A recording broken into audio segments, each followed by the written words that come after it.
We have a computer build to do today, and I'm actually curious to know how fast I can actually build it. But before we do that, for all you noobs out there, let's talk about the different computer components, what they do, and how exactly everything works together. If you're new here, my name is Lance. You can call me Postman. I've been working on computers professionally for over 15 years, building everything and sometimes doing experimental repairs. My YouTube channel is a variety between ultimate frisbee, tech, DIY content, and randomness like lunchtime shenanigans, how I can microwave different things for lunch. First up, we have the computer case. This is where all the components connect together, and inside the computer case, or the box it comes with, will be just a box with all the different components, screws you're gonna need, mounts for hard drives, etc. Sometimes they'll come pre-installed with fans on the back or fans in the front. These should already be set to blow air one certain direction through your case. The very first component you're going to install in any computer build should be the power supply. This one is a huge one. What do we got? 1300 watts? Yeah, 1300 watts. This is the mitochondria. For those of you familiar with biology, this is the powerhouse. You plug this into your wall. This is what provides power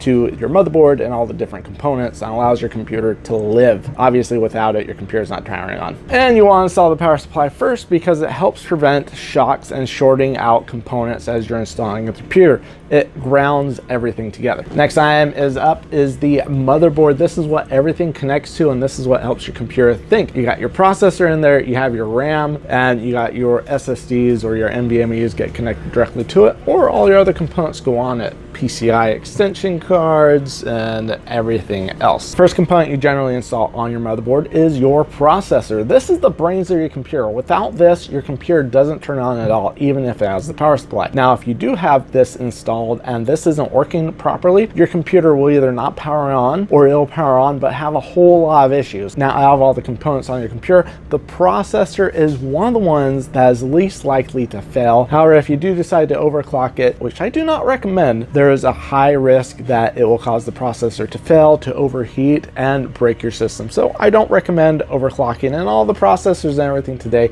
run fast. If you're not sure what overclocking is, it makes your computer components run faster to give better performance off of it, but like I said, overclocking will cause failure. All right, we have the solid state drives. This customer is going with 3 of them, but this is kind of the brains of your computer in a way. This is where all your space is stored, all the programs, all your personal data. If you don't have these, your computer doesn't have an operating system. If your computer doesn't have an operating system, it doesn't run. It will run, but you can't do anything with it. So you need those for the operating system, for all your programs, all your memories, like your photos, your videos, documents, what have you. All right. We have RAM. This is like your freeways, your roads, your veins and arteries in your body. If these aren't in there, your computer will power up, but you can have a lot of issues. You're not going to have video. This helps your computer think through things. The RAM speed doesn't matter as much as how much RAM you have. The more RAM you have, the bigger items you can process and help your computer think through. And obviously, having a little bit faster RAM, you can do things a little bit faster on your computer. It works hand in hand with your processor and your graphics card. This is a really cool box for RTX 5090. Your graphics card helps your computer process and throw data onto your monitor. Without a graphics card, your computer doesn't display. There is a caveat to that. Your processor may have some built-in graphical components on it that allow the motherboard to display video through an onboard display port or HDMI port on it. But if your graphics card, if you chose to save some money on it and got one that doesn't support onboard graphics, you do need a graphics card. I like processors that have that built-in graphics capability because that allows you to better diagnose the computer. Let's say that your graphics card is failed, you can take out your graphics card and run off of the motherboard. If your processor doesn't have that capability, it makes diagnosing just a little bit more tedious. So your graphics card helps provide some pretty sweet graphics to your monitor. And if you get a more powerful graphics card, it can do more. It can process video a lot faster. I know it's going from a 1070 to a 2080 Ti. It processes video day and night difference, but it actually has bigger file sizes when I export through Premiere. Obviously, we have the case fans. These help with airflow on your computer. We may not need them because they do have several case fans in there, but if I needed to, I can install these to help the customer have better airflow. And the final major component on your computer is a cooler, a CPU cooler. Heat sink and fans. Now this is an AIO liquid cooler. I don't recommend these because I've seen them leak. I actually recently had a computer in the shop that the one of the pipes was broken and liquid got all over everything, and luckily we were able to clean that up and the computer got up and running. But this is what's going to help your CPU stay cool and stay running.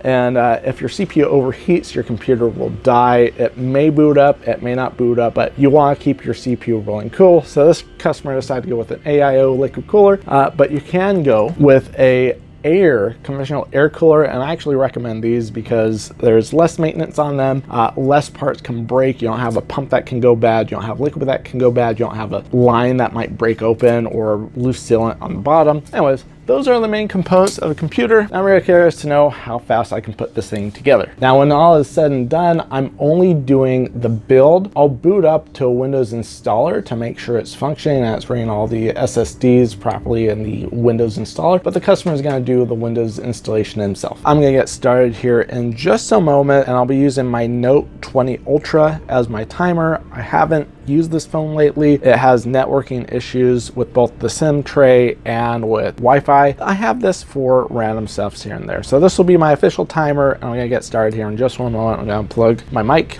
and go from there.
Now, unfortunately, as I was putting this guy together, as you might have seen in the time lapse or the sped up video, it was not powering on. Turned out the customer had a bad power supply. So they brought in a brand new power supply and it works. Now, it took me around an hour, a little bit over an hour to build it, between having to redo cables, reassess where they're going through the case and the case parts, but boom, you can see it's acting up there in the back screen, and we are loaded up.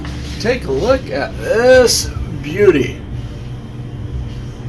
And now that the computer is built, we can call the customer, let him know it's ready to go. He can pick it up. He's going to do the installation of Windows himself. If you guys enjoyed this building of the computer, let me know in the comments below. Remember to like, comment, and subscribe, and I'll catch y'all next time.